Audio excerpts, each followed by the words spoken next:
obrigada antes de mais pelo convite. É um prazer muito grande estarmos aqui a fazer a apresentação do projeto de prescrição cultural da Universidade do Porto. Para aqueles que não estão familiarizados com a expressão, a prescrição cultural é um ato realizado por um profissional de saúde. Aqui em Portugal, no nosso projeto, pode ser um médico, pode ser um psicólogo, que faz isso mesmo, prescreve cultura ao seu paciente. Isto pode parecer algo inovador, mas a verdade é que já tem uma longa história. Eu diria que na última década temos tido um grande desenvolvimento em toda a Europa, embora, na verdade, já antes houvesse ou tivéssemos no Reino Unido a prescrição social. E eu penso que é fácil de compreender toda a gente que uma pessoa isolada em casa ou uma pessoa que sai de casa para participar em atividades quaisquer que elas sejam, ficará certamente melhor. Mas nos últimos 10 anos, sobretudo no Reino Unido, em vez da prescrição social, temos a prescrição cultural, que pressupõe também a socialização, mas que implica, sobretudo, o envolvimento desse paciente, que pode sofrer de depressão ligeira, de stress, de ansiedade, em atividades culturais. O nosso projeto, a Universidade do Porto, começou a ser concebido há 3 anos, e tem, neste momento, 3 linhas de ação. Uma primeira que é da formação. Aquilo que nos propomos fazer é formar 100 profissionais de saúde, portanto 100 médicos e psicólogos. Esta formação é importante porquê? Porque nós não queremos que este projeto da prescrição cultural seja apenas uma moda. Ou seja, nós precisamos que os profissionais de saúde tenham evidência científica e percebam que há um impacto real.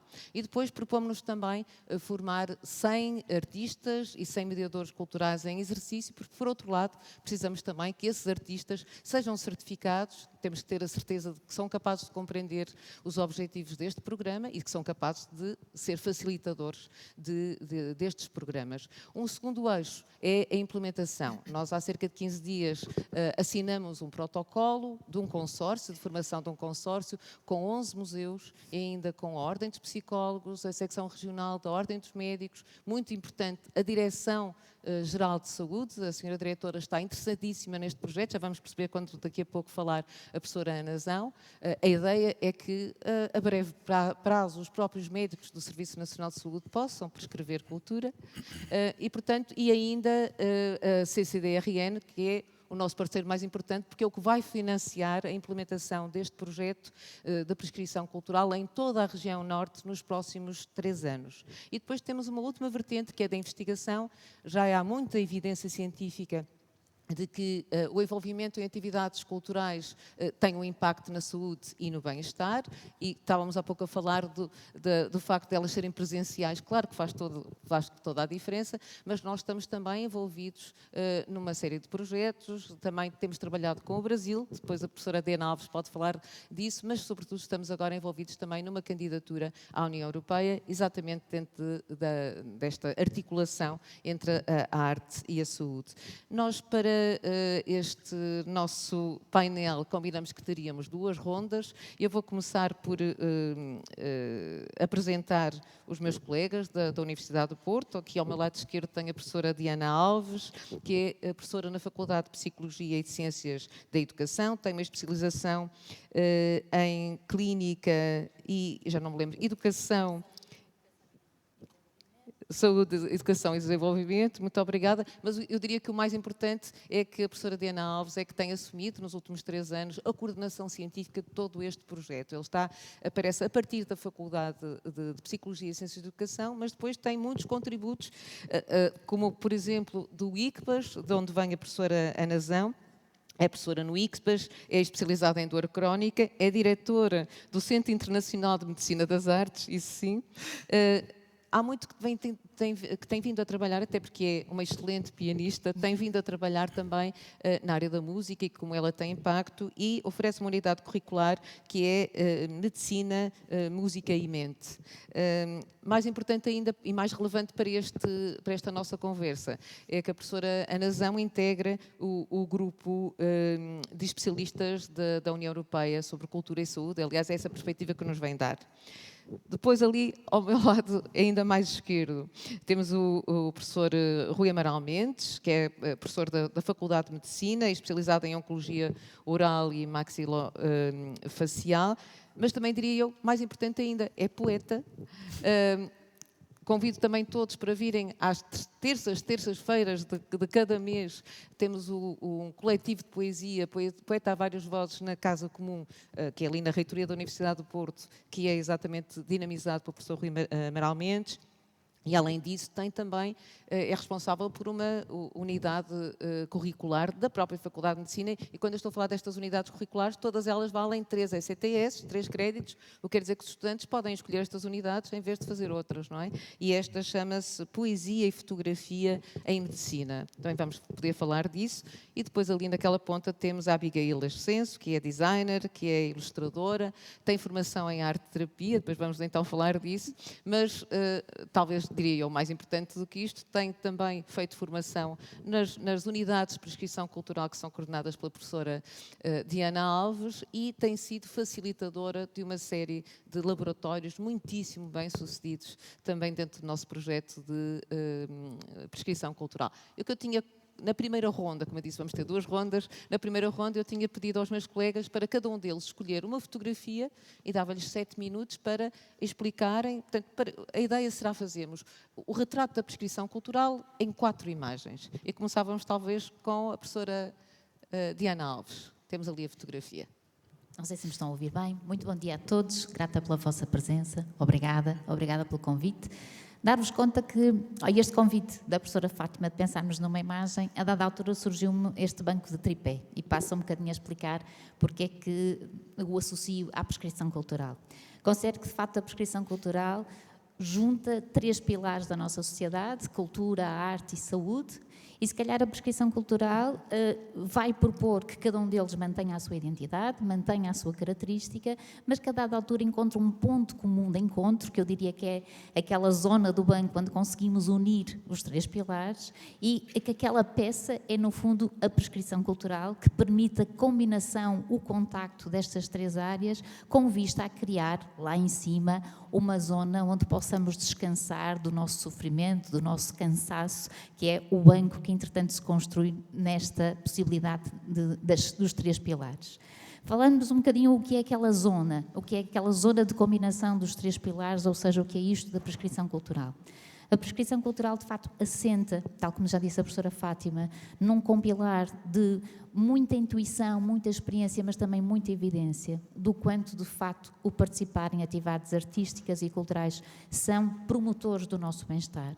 O quanto a arte e a saúde, de facto, fazem aqui binómios muito, muito claros, não só da experimentação de muitos de nós, mas também da evidência e de muito estudo científico que, sobretudo, nos últimos 20, 15 anos, tem ganhado aqui um corpo bastante efetivo, e isto nos permite agora, de facto, com robustez, ter dados muito concretos, como, por exemplo, que a prescrição cultural deve ter com determinada duração, e falamos de uma duração que se aproxima das 10 sessões, dirigida a grupos com determinadas características, como algum problema associado à ansiedade, depressão, eventualmente isolamento social e sobretudo nesta população, não integrando populações com condições clínicas mais graves, e esta evidência foi, de facto, nos permitindo desenhar projetos que visam a promoção, efetivamente, do bem-estar daqueles que possam estar nestas condições, uma consideração de ansiedade maior, um quadro depressivo ligeiro, estar mais isolado, estar em situações de burnout, e por isso fomos coletando, nós, faculdade, quando convidados a entrar neste projeto, evidência que nos desse certeza de que este era um caminho possível e produtivo para estas populações. O que é que o nosso projeto também acredita? Acredita que para muitos de nós, e se calhar alguns de nós que cá estamos, esta é uma verdade aceite, mas que existirá muita necessidade de sensibilizar e de passar esta mensagem para outros, que outros eventuais futuros profissionais da área da saúde, profissionais da arte e da cultura que podem, de facto, encontrar na sua prática este complemento ao bem-estar do outro, e por isso, no nosso projeto da Universidade de Porto de Prescrição Cultural, temos um eixo que é a formação. Formação esta que tem 2 públicos-alvo, os nossos estudantes da Universidade de Porto, e foi por isso criada uma unidade curricular cujo título, não fomos nada originais, se chama Prescrição Cultural. Esta unidade curricular de competências transversais pode ser frequentada por estudantes da licenciatura, do mestrado, doutoramento da Universidade de Porto, de vários cursos, não é dirigido apenas um curso, não é lecionado apenas por docentes da mesma unidade orgânica. A Ana, o Rui, eu e outros colegas de outras unidades orgânicas estão envolvidos no lecionar desta unidade curricular, exatamente porque acreditamos neste encontro de vários pilares e de vários saberes como forma de otimizar essa proposta de intervenção.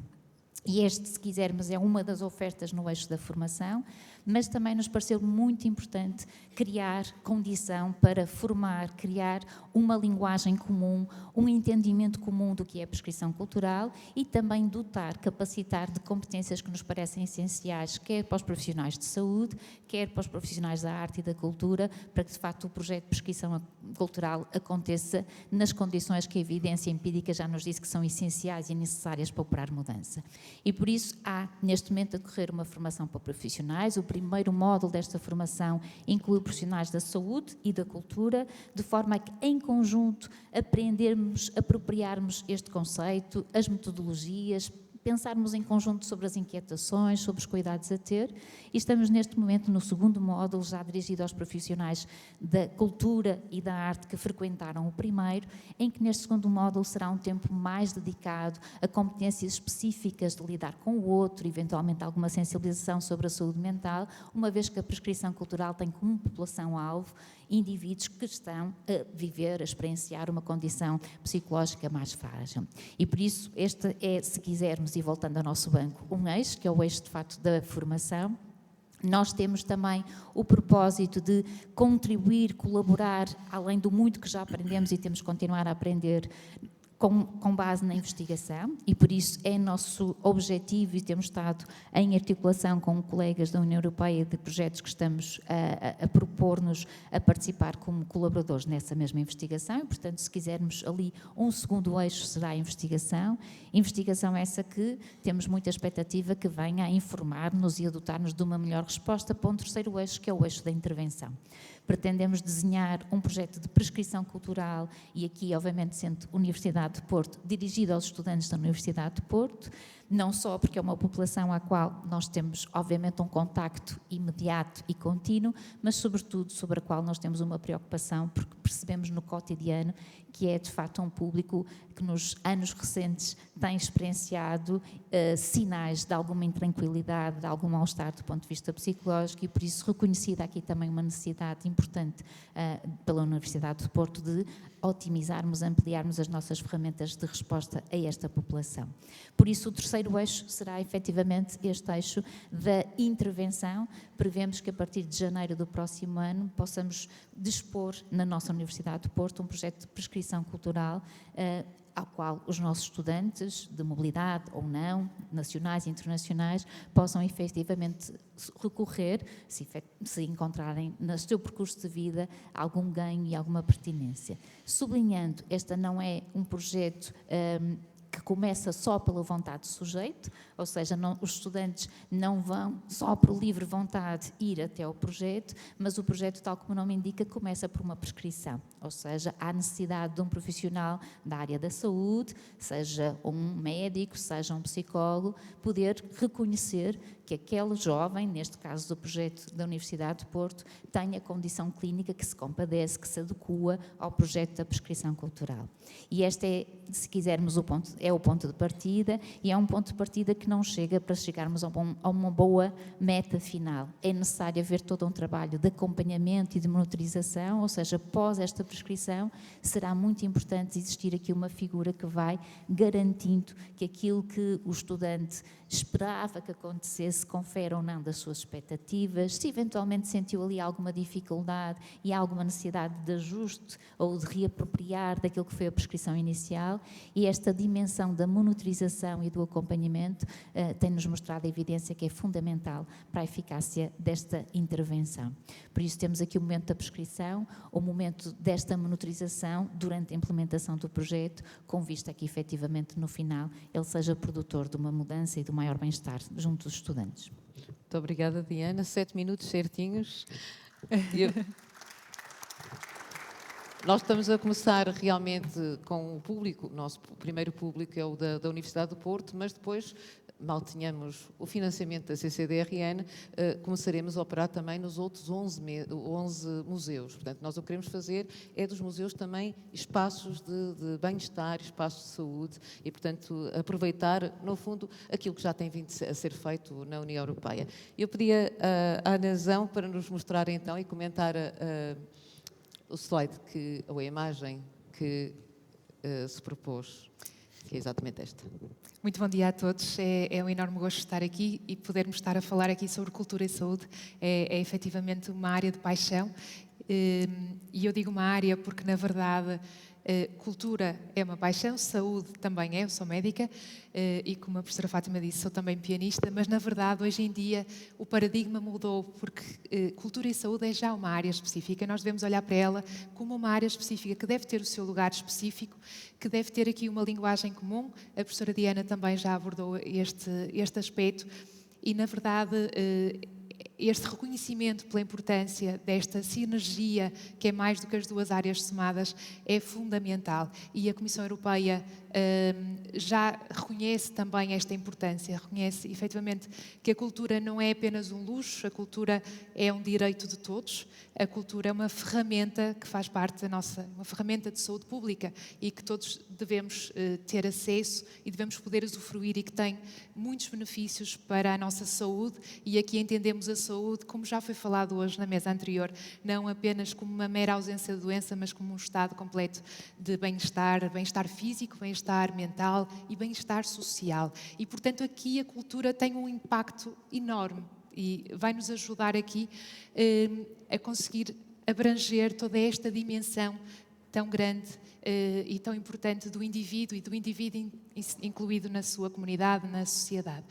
E, portanto, este reconhecimento da Comissão Europeia está ilustrado nesta imagem.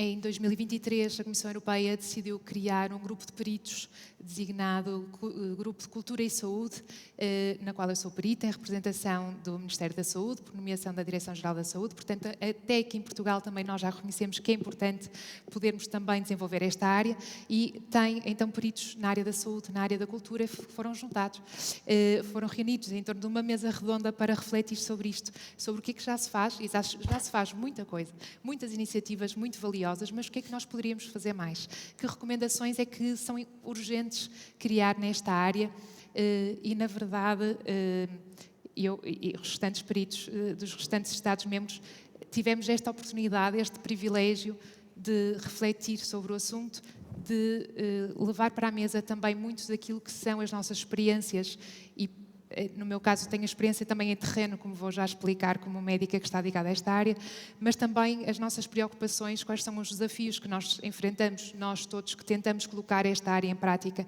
e de que forma é que poderemos melhorar isso. Há uma semana atrás foi publicada finalmente o nosso report, o nosso relatório para da Comissão Europeia, cuja capa eu vos trago e que, curiosamente, vocês vão reconhecer que eu estou ali também na imagem, um dos digamos, casos clínicos que foram selecionados, este aqui não por mim, eu estive mais ligada, responsável pela área das recomendações, mas por outros colegas, como uma boa prática nesta área é efetivamente algumas das iniciativas que nós fazemos cá em Portugal.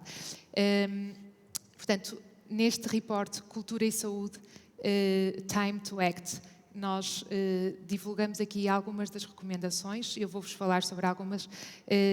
Na verdade, uma delas nós já ouvimos aqui exposta e posta em prática, que é o desenvolvimento de programas que juntem estas duas áreas e criem estas sinergias, nomeadamente programas na área da prescrição cultural, assim como outras iniciativas na área de intervenção com recurso à cultura, com recurso às artes, para o tratamento, para a gestão de doenças, como eu acabo por implementar e desenvolver também no Centro Internacional de Medicina das Artes, que está representado também nessa imagem, que é a capa do report. E que, na verdade, esta integração da cultura não tem só fins terapêuticos. Portanto, obviamente que é importante e nós conseguimos, efetivamente, hoje em dia, através da evidência científica, já poder usar a cultura não como um fim de linha, não como uma medicina alternativa, não como uma medicina complementar, mas integrada nas nossas intervenções. Vou dar exemplos muito concretos. Eu estou muito ligada à área da dor crónica, temos muitos doentes com dor crónica que beneficiam muito de intervenções específicas com música, no qual nós usamos instrumentos musicais para promover o movimento, usamos estímulo auditivo, a estimulação auditiva rítmica e outros elementos musicais, por exemplo, para melhorar quadros de cinesiofobia, de medo do movimento, promover mobilidade, para trabalharmos aqui ganhos de força, etc. Por exemplo, na área da reabilitação neurológica, a integração de algumas modalidades como estimulação auditiva rítmica ajuda aqui a reabilitar doentes com Parkinson, ajuda a fazer um treino de marcha e treino de equilíbrio com ferramentas adicionais e com benefícios adicionais. E, portanto, há aqui um grande potencial, já está a ser implementado, mas na verdade, e isto são intervenções muito estruturadas, intervenções com muita evidência, muito robustas, que inclusive já estão integradas também em guidelines internacionais de tratamento de várias doenças, mas a cultura e saúde vai ainda além disso. E na verdade nós sabemos que há aqui um papel muito importante, não só no tratamento, mas na prevenção de doenças, quer físicas, doenças mentais, e na promoção de saúde, nesta abrangência que falamos há pouco, da questão de saúde e bem-estar. É importante aqui também, e quando falamos em recomendações, todos nós percebemos, e com a evidência que já existe, a Organização Mundial de Saúde já fez algumas publicações interessantes nesse sentido, é importante sabermos que é fundamental desenharmos e implementarmos intervenções, mas, na verdade, nós temos também que dar formação. E, portanto, aqui já falamos de um grande exemplo da Unidade Curricular da Prescrição Cultural. Há 5 anos atrás tive a oportunidade também de desenvolver no ICBAS, no Mestrado Integrado em Medicina, e de integrar uma unidade curricular pioneira designada Medicina, Música e Mente, na qual os estudantes têm já um contacto, uma sensibilização para esta área. Eles próprios podem experienciar os benefícios da música e de outras formas de arte através de um concerto que temos organizado, o Concerto de Medicina, Música e Mente. Esta unidade curricular tem sido muito interessante, não só para os informar, para os capacitar de como é que podem recorrer à arte nestas diferentes vertentes da prevenção, promoção de saúde e tratamento, mas também como é que podem efetivamente usar a saúde e os conhecimentos que eles vão ter para ajudar a arte, porque nós também precisamos de tratar dos nossos artistas, e o Centro Internacional de Medicina das Artes tem também essa vertente de oferecer uma abordagem especializada da saúde dos artistas. Na verdade, esta unidade curricular teve aqui um impacto ainda maior na saúde mental dos próprios estudantes, porque o colocá-los em contacto, eles perceberem que podem manter as suas artes, os seus gostos, enquanto fazem o seu curso de medicina com todas as dificuldades que existem, na verdade, tem tido aqui um impacto muito, muito grande também na sua saúde, no seu bem-estar. Portanto, aqui a questão da formação pré-graduada, formação pós-graduada é muito importante. Nós precisamos de capacitar também depois quem vai servir aqui de intermediante e que vai aqui os mediadores, os agentes culturais. Precisamos de formar os médicos, precisamos de formar os profissionais de saúde para poderem prescrever, mas também precisamos de formar depois quem vai receber a pessoa, os doentes, nos seus contextos, no museu, etc. É muito importante também levarmos a cultura para as instituições de saúde, levarmos os doentes, levarmos a população para os museus, para outros contextos culturais, mas também levarmos a cultura para a saúde, e temos aqui algumas iniciativas, nomeadamente agora no Hospital de Santo António, no contexto do Serviço de Humanização, do qual também faço parte, em que estamos a tentar humanizar através da arte, e a arte tem um poder muito, muito transformador, como sabemos. Mas tudo isto, na verdade, são iniciativas muito importantes, mas que muitas vezes não têm poder de sustentabilidade. E aqui uma das grandes limitações tem a ver com os fundos. Muitas vezes são iniciativas que têm fundos específicos, fundos muito restritos para um determinado período temporal. E nós precisamos de garantir a sustentabilidade destas iniciativas, não só garantindo esses fundos, mas garantindo que temos toda uma estrutura, todo um sistema organizativo com apoio políticos, dos nossos intervenientes do ponto de vista político, para poder sustentar a longo prazo todas estas iniciativas. E como a professora Diana também já falou, a investigação aqui tem um papel também importante, porque nós temos que garantir a melhoria contínua dos nossos cuidados, a melhoria contínua de aplicar estas iniciativas, e a investigação dá-nos também muitas ferramentas para podermos continuar a desenvolver novos projetos e a melhorar. Pronto. E, acima de tudo, pensando aqui numa perspectiva mais europeia, mais internacional, é fundamental estarmos em rede e, portanto, promover aqui plataformas, observatórios, conseguirmos garantir aqui uma base de dados, uma network internacional é também um dos objetivos e é também aqui uma das recomendações. Muito obrigada, Ana. Eu realmente estava a ouvi-la e estava a pensar que agora o grande trabalho que temos pela frente é o da comunicação, não é? Em primeiro lugar, comunicação para influenciar as políticas públicas, acho que isso já está mais ou menos encaminhado, mas também que as pessoas percebam bem o que é isto da prescrição cultural e que também aqui descreveu, que é apenas um complemento integrado num conjunto de terapêuticas. Também é muito importante que, por exemplo, e estou a dizer isto porque já se passou em outros países, que os pacientes não pensem que por participarem em atividades culturais durante 10 semanas ficam miraculosamente curados, não é? Portanto, é muito importante também que saibamos gerir essas expectativas. Os nossos colegas da Universidade de Lund, na Suécia, têm um projeto com a Dinamarca que se chama Vitaminas Culturais. Eu gosto muito, porque realmente quando nós tomamos vitaminas também nos sentimos melhor, mas não ficamos necessariamente curados. Eu pedi agora ao Rui Amaral Mendes para nos falar um bocadinho da imagem que nos trouxe. É essa. Ora, então, bom dia. Eu selecionei esta imagem, conforme foi referido há bocadinho, a minha área de intervenção na área clínica e também de investigação prende-se muito com a área da oncologia. E eu escolhi esta imagem, que vocês poderão reconhecer como um perfil do Twitter ou do X,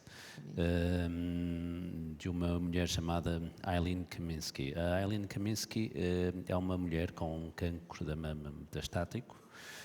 Em mês rosa pareceu-me, digamos, apropriado recorrer ao seu exemplo, que eu considero que encerra quase na perfeição tudo aquilo que eu gostaria de vos trazer hoje aqui. A Eileen morreu em 2021. Tinha cancro, mas num blog, num site para o qual ela contribuía, dedicado exatamente a doentes com cancro da mama metastático, ela escreveu uma vez que I am not cancer. E a Eileen era também poeta. E durante o seu tempo de vida, ela manteve um site designado Cancer Buzz, no qual ela recorria um bocadinho, portanto, utilizava as palavras, utilizava a poesia como instrumentos de empoderamento, de agenciamento. Portanto, ou seja, ela acreditava e defendia e fazia essa advocacy, não é? De que a doença não definia as pessoas. Mas a Eileen, e esse foi outro dos motivos pelos quais eu escolhi esta imagem, a Eileen considerava-se também um unicórnio.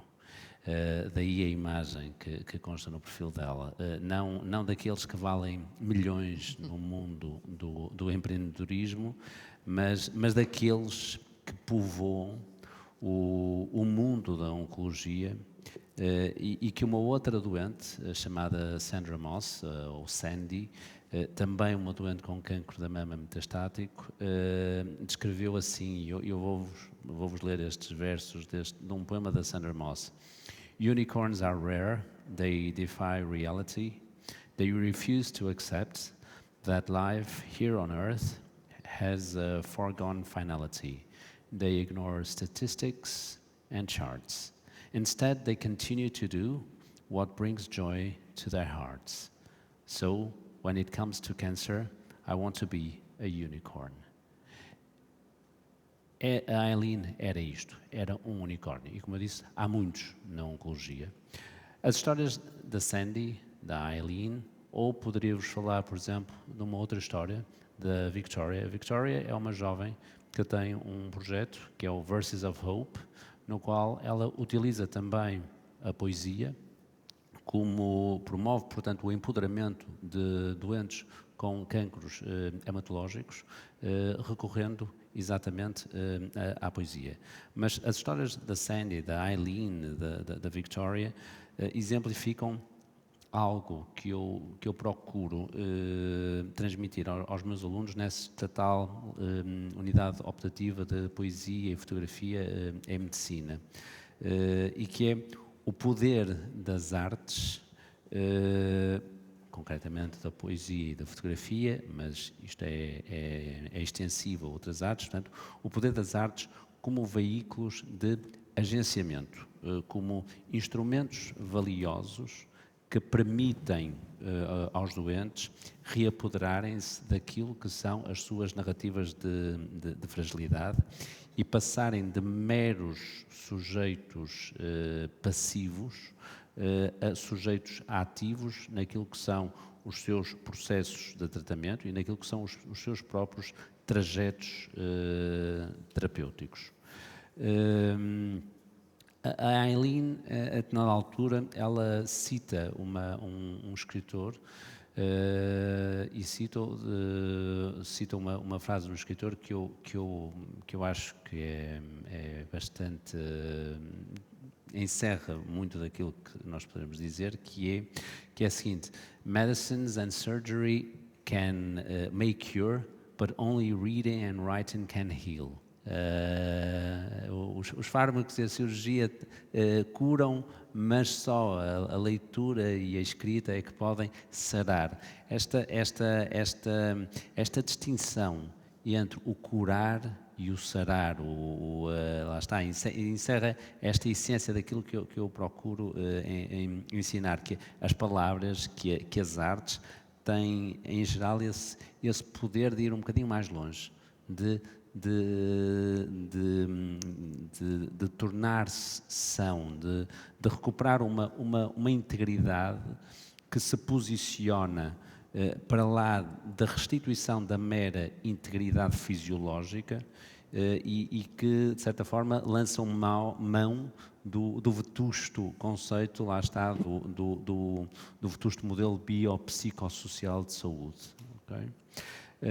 Há evidência nesses sentidos, a Ana já falou um bocadinho sobre isso, mas lá está, portanto, a Eileen torna-se, e daí eu até trazer daqui, torna-se para mim, lá está, o rosto que melhor traduz essa verdade simples e profunda que é o de que a cura também pode passar pelas palavras. Numa das conferências anteriores, alguém falava sobre empatia. As palavras geram empatia.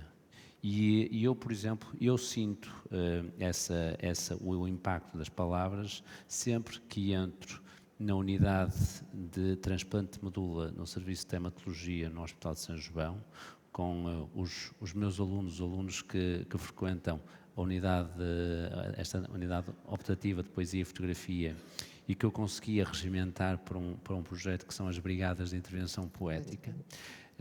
E nós entramos na unidade de transplantes de medula, onde os doentes estão em isolamento, e ouço um ou uma doente a dizer estava à sua espera. Isto faz diferença.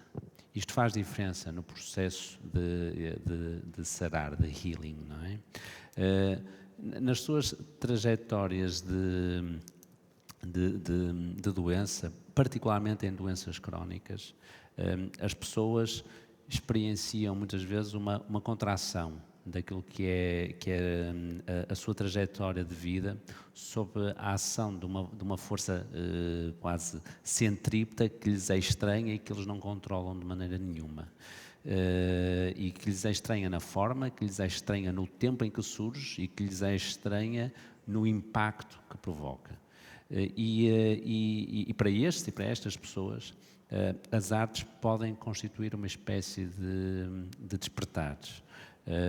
Algo que eu escrevi num poema como, e vou-vos ler: instantes dilatados em que as expressões mais puras da alma ganham densidade. Uma realidade inconcreta assenta numa lógica onde tempo e espaço se diluem enquanto ousamos reclamar nosso o desafio de lhe navegarmos as águas. Isto poderia-se parecer, e pode parecer às vezes apenas uma coisa muito filosófica, muito teórica. Já vos dei o exemplo das brigadas de intervenção poética e vou terminar esta minha primeira ronda só com uma leitura de uma espécie de homenagem a uma doente que eu acompanhei na fase final da sua vida, também com cancro da mama e com um quadro grave de osteonecrose dos maxilares, e ela deixou-me esse caderninho que eu tenho na minha secretária. Eu considero isto como a minha grande fonte de inspiração para lidar com estes doentes. E ela deixou-me isto, exatamente, ela pediu-me, utiliza isto para ajudar outros doentes. E é a parte final, com um agradecimento, em que ela diz: quero agradecer a todos os médicos que trataram e tratam de mim pelo seu profissionalismo, caráter, simpatia que tiveram comigo, bem como a todos os enfermeiros do Hospital de Dia, também a todos os meus amigos, em geral. Em especial ao António, com os seus poemas, poesias e canções que me cantava ao telemóvel, a quem já tive a oportunidade de agradecer via telemóvel um dia destes, quando reli todos os poemas que me enviou. Muito obrigada. Muito obrigada, Rui. Eu já tive a oportunidade de testemunhar a dinâmica destas brigadas de intervenção poética, salvo erro, na sala de espera de estudantes, de pacientes que iam fazer tratamentos de quimioterapia, e vi a diferença, pude ver isso. E também achei muito interessante a diferença que estabeleceste entre ler e escrever. Não é? Porque realmente não se trata do médico dizer ao paciente vá ao teatro, integre-se num laboratório da expressão corporal.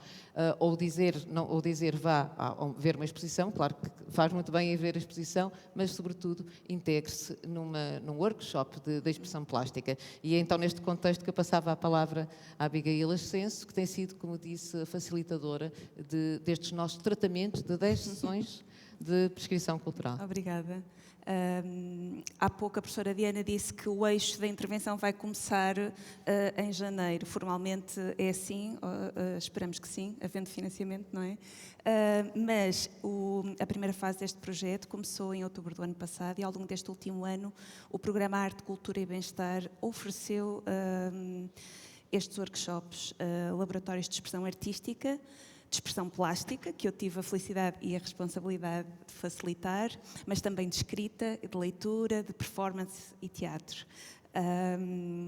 Então, o que são estes laboratórios? E, em particular, os de expressão plástica.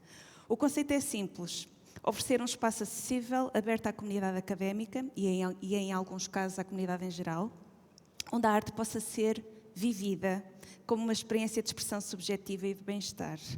E o que é que eu quero dizer com isto? Primeiro, os laboratórios não são aulas de pintura. O que se pretende não é veicular um conjunto de competências artísticas, não é uma questão de desempenho.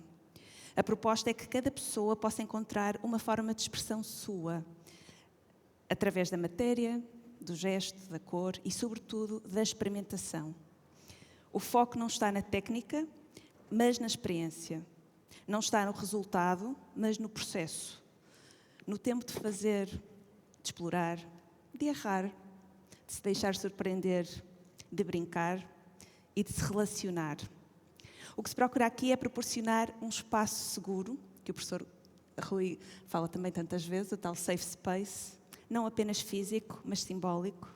Um espaço de pausa, que acolhe, não julga, que convida à espontaneidade e à escuta.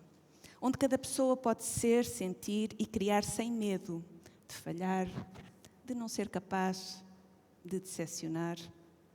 É um espaço onde a expressão artística, precisamente por atuar no plano simbólico e proporcionar um deslocamento do olhar, uma abertura ao inesperado, pode gerar novas perspectivas e novas narrativas. Muitas pessoas chegam a dizer, ou melhor, a avisar: eu não sei desenhar, não tenho jeito, nunca tive.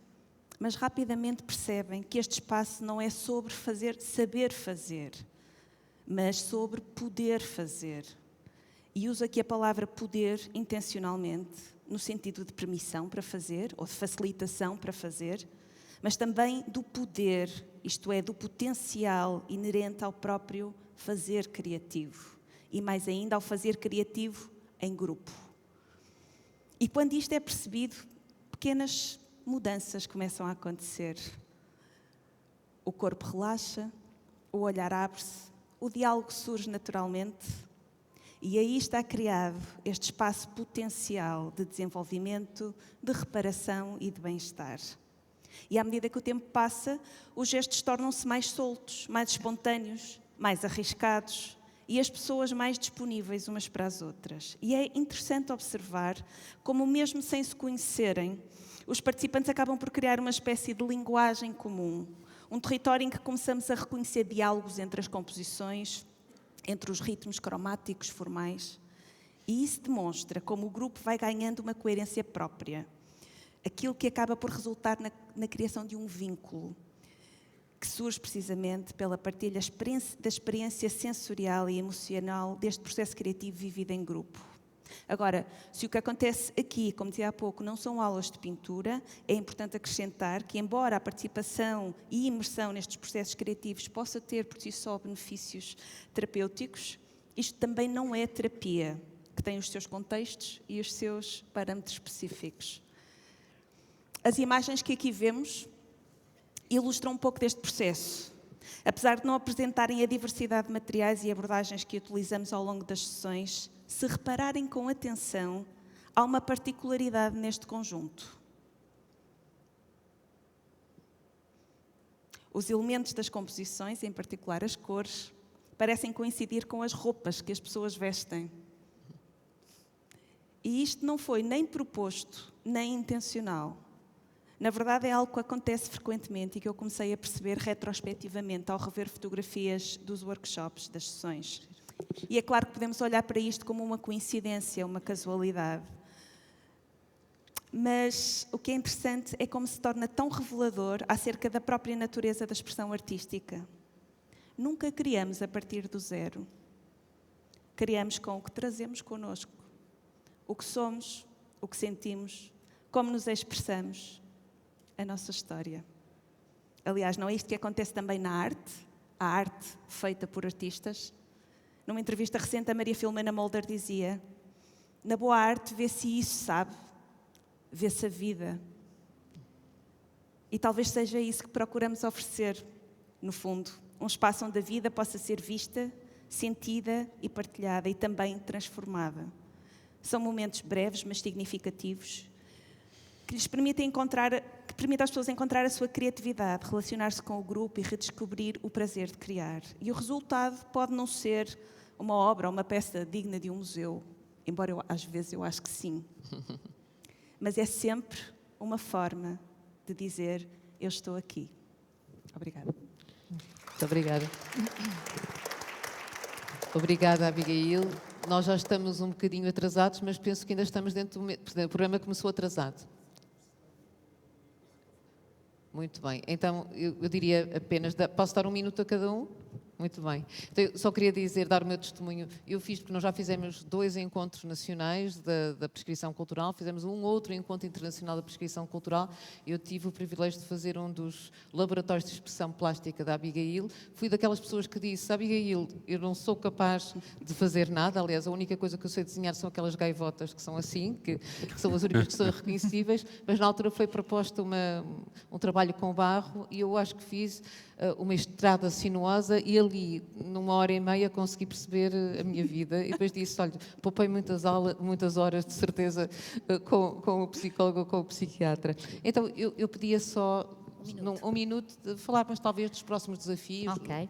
Se calhar relembrando a imagem que trazia para partilhar convosco, havia ali um pormenor que era uma fita que permitia levar o banco de um lado para o outro. Eu diria que se calhar é isto que agora nós temos no desafio da prescrição cultural. É de facto fazer partilha deste projeto com outras instituições do ensino superior, com outros parceiros no âmbito da investigação e obviamente fazer partilha também desta formação a profissionais, tal como dizia a professora Fátima, no âmbito do consórcio já estão estabelecidas muitas conexões com vários espaços e museus da Zona Norte e, portanto, agora acho que é isso, é pôr o banco às costas e começar, de facto, a fazer partilha. Acho que são os próximos desafios. Muito obrigada. Sim, eu ia acrescentar só que falamos muito em inovar, e inovar não é só usar novas tecnologias, não é só a robótica, eu também uso na minha prática clínica como fisiatra, mas na verdade inovar é também integrarmos aqui a cultura na nossa atividade, integrarmos a cultura na saúde, podermos aqui efetivamente trazer uma medicina inovadora que vai muito além do diagnóstico, do tratamento da doença, que se centra na pessoa, que se preocupa com os seus contextos, as suas circunstâncias e tenta integrar tudo isso aqui no processo terapêutico e na reintegração da pessoa depois na comunidade. E, portanto, a cultura tem aqui um papel importantíssimo e muito importante na vertente também da comunicação, da vertente da empatia e da inteligência emocional, que por mais inteligência artificial e valiosa que possamos desenvolver, na verdade a inteligência emocional não poderá ser suplantada por essa. E, portanto, cultura e saúde é para prevalecer e desenvolver. Obrigada. Rui? Eu pegava só, a única sugestão que eu ia deixar, a única nota final que eu deixava era o seguinte: nós com a prescrição cultural na Universidade do Porto reconfiguramos os lugares de educação.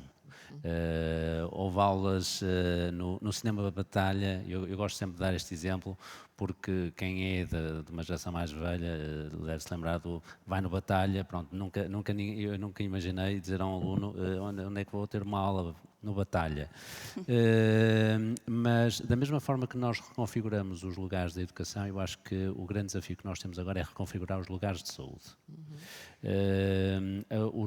Aquilo que são as unidades de saúde têm que ser reconfiguradas, e esta multidisciplinariedade que nós tantas vezes defendemos, sobre a qual falamos, tem que ter uma tradução no modo como os lugares de saúde são pensados.